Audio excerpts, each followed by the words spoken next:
ও কেউ আসো নাকি, আমাকে এক গ্লাস পানি দাও, আমি অনেক তৃষ্ণার্ত হয়ে গিয়েছি। ডাক দিয়ে একজন বলতেছে, এখানে কোনো পানির ব্যবস্থা নাই, যদি তুমি পানি চাও পানি দেওয়া যাবে, কিন্তু কথা হইল তুমি যে আমল করেছো 500 বছর, তুমি ইবাদত করেছো, আল্লাহর আমল করেছো, তুমি সমস্ত কিছু যদি আমাকে দাও তাহলে তোমাকে এক গ্লাস পানি দেওয়া হবে। ডাক দিয়ে বলতেছেন, ভাই ধরো আমি 500 বছর ইবাদত বন্দেগী করেছি, সব নিয়ে যাও, আমার কিছু দরকার নাই, আমি এত তৃষ্ণার্ত, আমার কলিজা বের হয়ে যাচ্ছে, আমি আর পারতেছি না। আমার বন্ধুগণ, আমাদেরকেও যদি এমন ভাবে যদি কেউ যদি 3 দিন যদি হাতে পায়ে বেঁধে যদি রাখে, দেখবেন বলবে ভাই ধর আমার টাকা পয়সা যা আছে সব নিয়ে যা, তারপর একটু পানি দে। সাধারণত দেখবেন এমন করে ডাকাইতে যদি কাউকে ধরে, দেখবেন ভাই স্বর্ণ যা আছে নিয়ে যা, টাকা পয়সা যা আছে 10 লক্ষ টাকা আমার ঘরে আছে সব নিয়ে যা, কিন্তু আমার একটু পানি দে, আমার জীবনটা একটু বাঁচক। আমার বন্ধুগণ, এই যে সামনে মাহে রমজান আসতেছে, আর এই মাহে রমজান আমার কত ভাইয়েরা আছে, কত যুবকরা আছে, আর 3টা একটা রোজা আবেগে রোজা রাখে, তারপর দেখবেন রোজাগুলো ভেঙে ফেলে।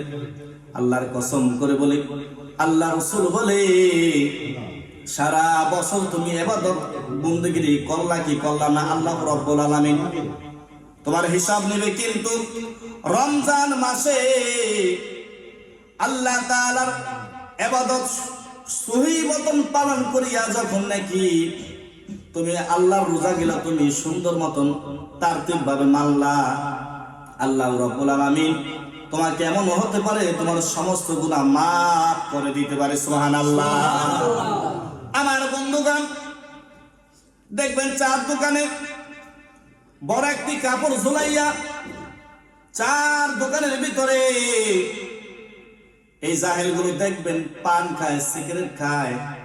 বন্ধু আগে তো তারপরে দেখবেন মানুষ যখন রোজাদার মানুষ একজন আরেকজন দেখলে বলে, এই সাবধান, এই রোজাদার ব্যক্তির সামনে খানা খাইস না, পাপ হবে। আর এমন জমানা এসে পড়েছে, এখন দেখবেন রোজাদার ব্যক্তির সামনে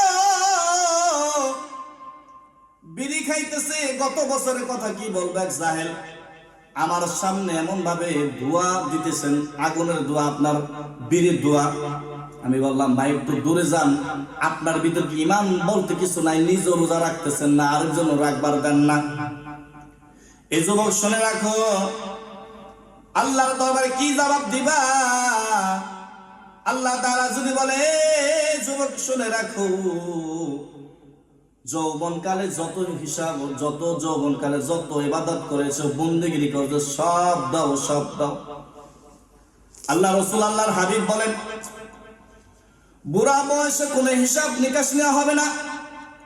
যৌবনকালে তুমি কি ইবাদত বন্দেগী করেছো, সব কিছু আমার কাছে দাও। যৌবনকালের হিসাব নিয়ে জান্নাতে তোমাকে নেওয়া হবে।